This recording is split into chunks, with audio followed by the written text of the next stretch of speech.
these brewers.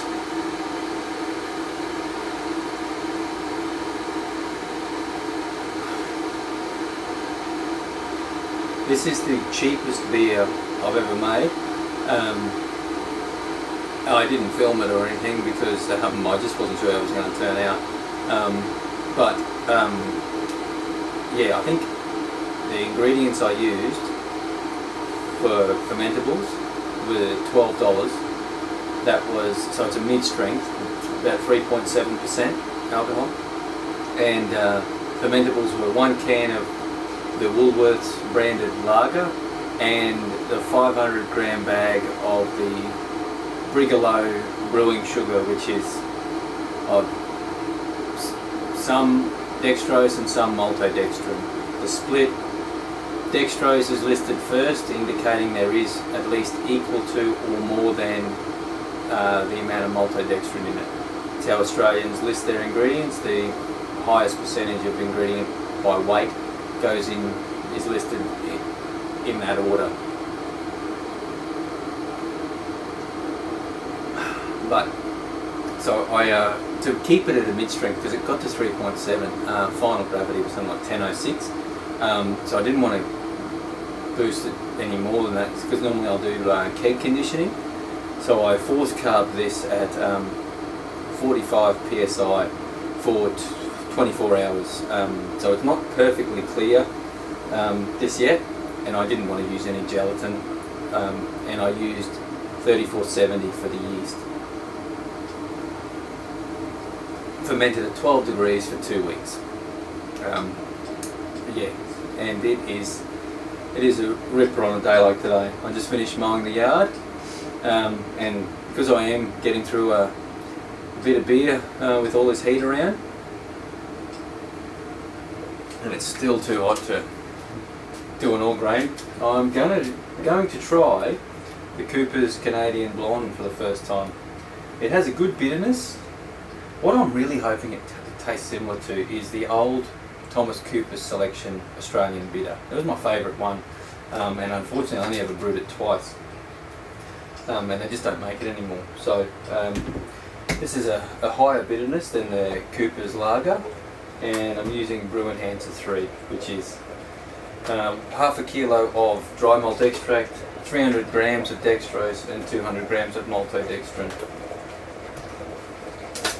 I am not using the Cooper's ale yeast. I'm using some harvested US-05 from the Mangrove Jack's US Pale Ale, I think. It was Mangrove Jack's that I did sometime last year. So, alright, and we're also going to see how quickly we can put down this Cooper's. So on my watch I've got 4:41.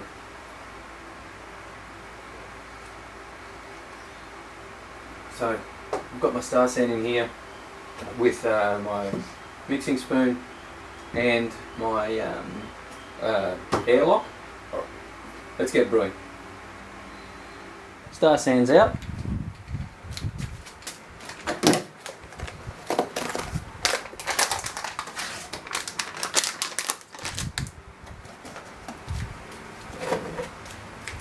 Sanitized scissors.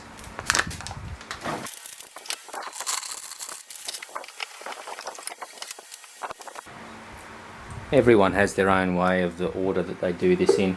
What I'm trying to do is get it to pitching temp as quickly as I can. So I don't want to add too much boiling water, and I don't want the liquid malt extract to be too warm.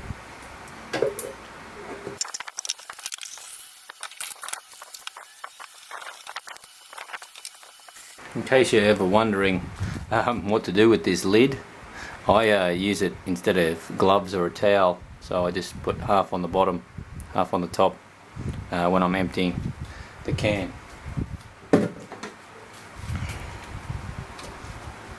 Alright.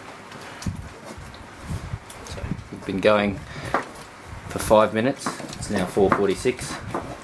So I'll just dry this. I'll just mix this through, but I'll bring you back when I'm adding the water. Because the tap water here is so hot at the moment, I have to chill this down, and I'm only chilling it to about 12 degrees, and that's my cheese fridge and lager fridge.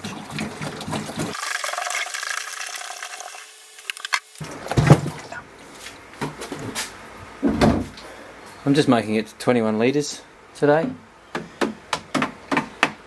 The water got it being nice and oxygenated. It's at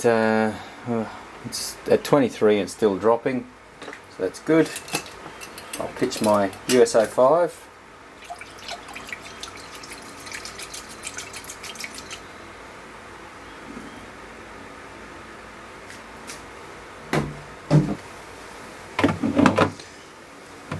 And cleanup's a breeze when you're doing extract brewing. You only got to wash up the basically the mixing spoon.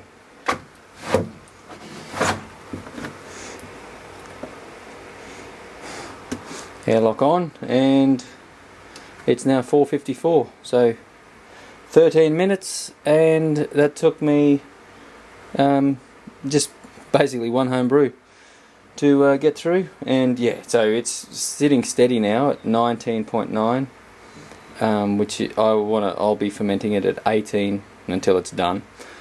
Yeah, so I'll see you back for tasting. Alright, happy brewing.